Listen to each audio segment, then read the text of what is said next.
សួស្តីពុកម៉ែបងប្អូនទាំងអស់គ្នាចាមកមើលការឆ្កឹះត្រជាក្រែងរបស់នាងខ្ញុំទៀតហើយបងប្អូនអើយចានិយាយពីថានេះណែជើងគាត់នេះបងប្អូនអើយចាគាត់កប់យូរហើយចាគាត់ជិះម៉ូតូមកតាំងពីឆ្ងាយចាតាំងពីអង្គសោមមកបងប្អូនចា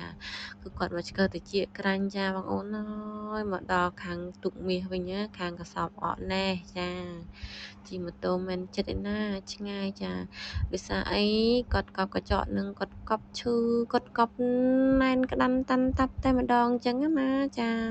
មកមិនចិត្តទេបងអូនអើយតរំមកដល់បានឆ្កឹះស្គៀលឲ្យណោះចាហើយក៏មកដល់ភ្លាមក៏មិនបានធ្វើឲ្យភ្លាមដែរបងអូនទាំងអស់គ្នាចាគឺគាត់មកអង្គុយរងចាំនឹងខ្ញុំឡើងយូរចាចូល1 ម៉ោងជាងអីហ៎បងអូនចាបានធ្វើឲ្យគាត់ហើយបងអូនណាគ្រាន់តែឃើញនឹងខ្ញុំឆ្កឹះមកមិញនិយាយពីថាមកដុំមកអញ្ចឹងហ្មងណាអូយចាគ្រាន់តែឃើញដកហើយគឺធូរជើងស្រឡះស្រួលតែម្ដងណាចាពួកអីការមិនតន់ដកហ្នឹងគឺកញ្ចក់ហ្នឹងវាបុកចាក់ទៅក្រោមអញ្ចឹងហ៎បងអូនចាគឺចាក់ទៅឈឺណាយើងពាក់ស្បែកជើងក៏ឈឺពាក់ស្រោមជើងក៏ឈឺដើរទៅវាបុកចាវាចាក់វាណែនអញ្ចឹងទៅហ្នឹងហើយដល់ពេលយើងដកចេញមកហើយនិយាយពីថាដូចដកបន្លាចេញពីទ្រូងអញ្ចឹងបងអូនអើយចាគឺធូរខ្សុយតែម្ដងណាចា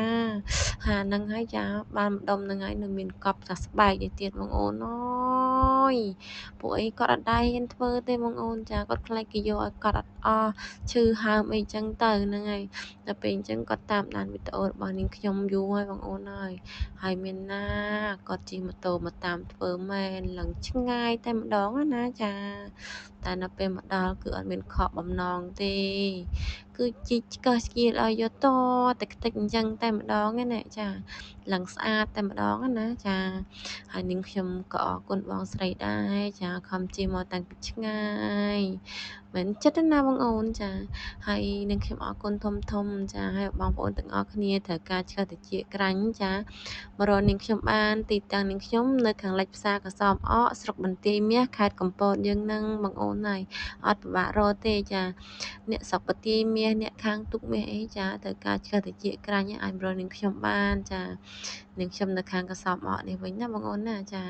ហើយនាងខ្ញុំនឹងធ្វើឲ្យពីចិត្តថ្លើមតែម្ដងចាដើម្បីឲ្យបងប្អូនបាត់ឈឺចាបាត់ណែនបាត់ចាក់អញ្ចឹងណាចាបងអូនណាយខាងនោះធំហើយខាងនេះមកធំម្ដុំទៀតចឹងណាចានិយាយទៅយើងគាត់ទាំងសងខាងហ្នឹងគឺណាន់អញ្ចឹងតែម្ដងណាចាមកដល់លីនដាឆ្កឹះខ្ទេចតែម្ដងខ្ជិលតុកណាបងអូនណាយកឲ្យស្អាតចឹងទៅហ្នឹងហើយមានណា